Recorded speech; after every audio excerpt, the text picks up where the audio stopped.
Hello সবাইকে, আসসালামু আলাইকুম। আমি তোমাদের সবার প্রিয় তানিশা ভাবি চলে আসলাম আরো একটা সুন্দর দিনের এলোমেলো ভিডিও নিয়ে। আসলে এলোমেলো বলার কারণ হচ্ছে এই ভিডিও শুরু কোথায় আর শেষ কোথায় এটা আমি নিজেও জানি না। বাপের বাড়িতে এসে নিজের কাপড়গুলা মেহমানের মতো গুছায় রাখতেছি, আর মেহমানের মতো অনেক অনেক খাওয়া দাওয়া আছে পুরো ভিডিও জুড়ে। আশা করি ভালো লাগবে তোমাদের কাছে ভিডিওটা। তো এই দেখো, সকালবেলা উঠেই হচ্ছে আম্মু অনেক শাক পাতা বাছাবাছি শুরু করতেছে। তো এখানে একটা আনকমন শাক ছিল যেটা আমি দেখে চিনতেছিলাম না। পরে আমার আম্মু বললো এইটা তো চিনোস। আমি বলছি হ্যাঁ, এটা হচ্ছে সাদা লাল শাক অথবা সাদা ডাঁটা শাক, যাই হোক কিছু একটা বলে আর কি। এখানে যে ছোট শাকটা বাঁচতেছিল আম্মু বলতেছিল এটার নাম হচ্ছে নোনতা শাক। আর এখানে আমি ননির গাল ধরে একটা গান গাচ্ছিলাম। আচ্ছা তোমরা গেস করো তো যে এখানে কি গানটা গাচ্ছিলাম আমি। তো তোমাদের কাছে কি মনে হইতে পারে এই গুলুমুলু গালগুলা ধরে মাশাল্লাহ মাশাল্লাহ। তো এটার পরে ননি আবার রিভেঞ্জ নেওয়ার জন্য আমার গাল ধরে সে গান গাচ্ছিল। ইগনোর মাই মোটা মোটা চেহারা, কারণ সকালবেলা জাস্ট ঘুম থেকে উঠছি। যাই হোক আম্মু এখন সুন্দর করে শাকগুলাকে কেটে নিতেছিল। আজকে যে আসলে কি ভিডিও করছি আমি নিজেও জানি না, আর ভিডিওগুলা করাও অনেক দিন আগে। প্রতিদিনের ভিডিও এখন আর প্রতিদিন চাইলেও তোমাদের সাথে শেয়ার করতে পারতেছি না। বাট তারপরও ওই যে বলে না মনের একটা টান, মনের টানেই আসলে বারবার তোমাদের কাছে ফিরে আসি যে যাই হোক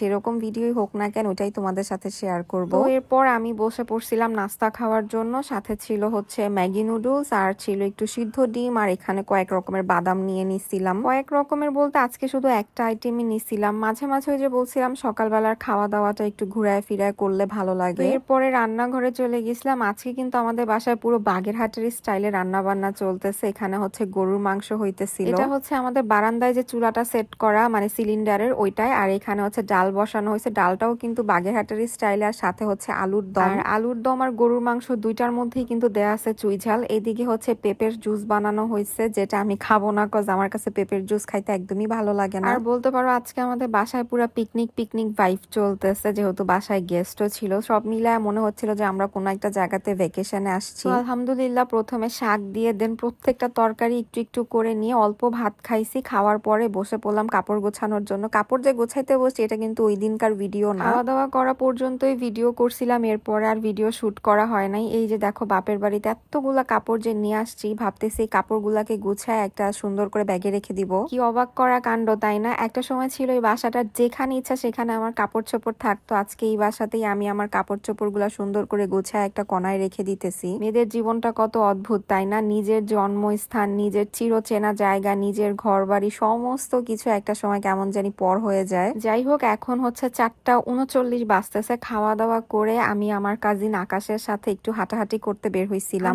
লাস্ট একটা ব্লগে দেখলাম যে তোমরা বলতেছো আমার কাজিন আকাশ হচ্ছে হিন্দু আর আমরা মুসলমান, তাহলেও আমার আপন খালাতো ভাই কিভাবে হইলো? যারা এই কমেন্ট গুলা করে আমার কাছে মনে হয় ওদের মাথার মধ্যে ন্যূনতম বুদ্ধি তো দূরের কথা, বিন্দু মাত্র ঘিলুও নাই। মানে ভিডিও জাস্ট দেখেই একটা কমেন্ট করে দিয়ে চলে যায়। যাই হোক তোমাদেরও কনফিউশন থাকলে তোমরাও বলতে পারো, আমি তোমাদের কনফিউশন নেক্সট কোনো ভিডিওতে ক্লিয়ার করে দিব। এখানে হেঁটে আমরা বাসায় আসার পরে অনেক মজা করে আমরা মাখানো হয়েছিল, আর আমরা মাখানোতে আমাদের ননি কিন্তু পুরা পারদর্শী হয়ে গেছে মাশাআল্লাহ, অনেক মজা করে আমরা মাখাইতে পারে। তো এখানে আমি ভাবি, আইজান, ননি, আকাশ, ভাইয়াও একটু খাইছিল। এবার আমরা অনেকগুলো আমরা মাখায় খাওয়ার পরে আমাদের ডিমান্ড ছিল আমার ভাবির কাছে যে আমরা ঝাল ঝাল করে রামেন খাবো। আর আজকে কিন্তু আমরা রামেনের ভিতরে একটু বোম্বাই মরিচও কুচি করে দিছিলাম। তো এবার সবাই মিলে একটু একটু করে রামেন খেয়ে নিবো। আসলে ভালোই লাগে সবাই মিলে বসে আড্ডা দিতে। আর এই আড্ডা দেওয়ার ফাঁকে ফাঁকে যে কত কিছু খাওয়া হয়ে যায় আলহামদুলিল্লাহ। আমার আম্মার রামেন টামেন কোনো কিছুই পছন্দ না, ইভেন আমার ভাবিরও পছন্দ না। তাই আমি দুষ্টামি করতেছিলাম, বলতেছিলাম এই শাশুড়ি আর পুতের বউ খাবে হচ্ছে প্লেট ভরে ভাত, এরা আসলে ভালো খাবারের কি বুঝবে। যাই হোক এরপর এই বক্সটার মধ্যে আছে একটা সারপ্রাইজ, এটা আমার ভাইয়ের জন্য। এই যে দেখো সারপ্রাইজ টানটানা, মানে এখানে ননি জাস্ট লুকাইছিল। সে তার বাবাকে ভয় দিবে দেখে কিন্তু উল্টা তার বাবা ভয়ই পায় নাই। এরপরে লাস্ট হচ্ছে আমার ভাবি আমার আইজান ননি তিনজনের জন্য দুধ নিয়ে আসছে। আমি বলতেছিলাম জুস নিয়ে আসছে, কারণ দুধ হচ্ছে এমন একটা আনকমন খাবার যেটা আমার ভিডিওতে সচরাচর বলাও হয় না। যাই হোক ভিডিওটা আমি জানি মোটেও সুন্দর হয় নাই, বাট একটু কনসিডার করো। ইনশাল্লাহ সুন্দর সুন্দর ভিডিও নিয়ে খুব তাড়াতাড়ি আবারও চলে আসবো। জাস্ট একটা কথাই বলার আছে, তোমরা যেভাবে আমাকে ভালোবেসে সবসময় আমার আপস অ্যান্ড ডাউন আমার পাশে ছিলে, এভাবেই আমার পাশে থেকো। এই তো ওষুধপত্র খাওয়া শেষ, আজকের দিনটা আলহামদুলিল্লাহ শেষ। দেখা হচ্ছে সামনের ভিডিওতে। সবাই ভালো থাকো, সুস্থ থাকো। আজকের মতো আল্লাহ হাফেজ।